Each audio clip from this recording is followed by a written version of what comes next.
এবারে জানাবো এক নজরে দৈনিক পত্রিকার শিরোনাম। দর্শক, প্রথমে আমাদের হাতে রয়েছে দৈনিক যুগান্তর।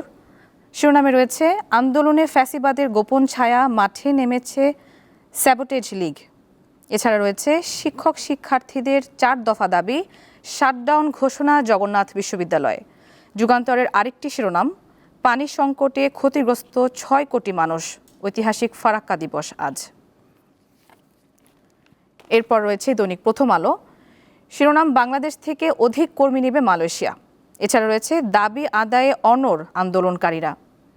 প্রথম আলো শিরোনামে আরও রয়েছে ঢাকা বিশ্ববিদ্যালয়ে ক্লাস পরীক্ষা হয়নি, ক্যাম্পাসে বিক্ষোভ। এরপর রয়েছে দৈনিক কালের কণ্ঠ। শিরোনাম, ধুঁকছে শিল্প, স্বস্তি চান উদ্যোক্তারা। শিল্পের প্রসারে বিনিয়োগ বান্ধব কর কাঠামো দরকার। এছাড়া রয়েছে দাবি আদায়ে জবি শাটডাউন। কালের কণ্ঠে আরও রয়েছে স্থানীয় উদ্যোক্তাদের অস্বস্তি থাকলে বিদেশি বিনিয়োগ আসে না।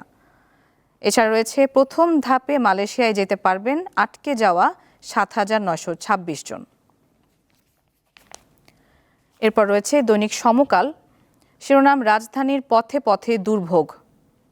সমকালে আরও রয়েছে জবি শাটডাউন, আজ গণ অনশন। সরকার দেখছে আইনি জটিলতা, বিএনপি বলছে কূটকৌশল।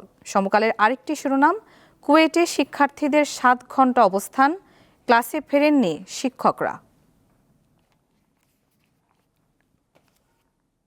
দর্শক, এই ছিল আজকের দৈনিক পত্রিকার শিরোনাম।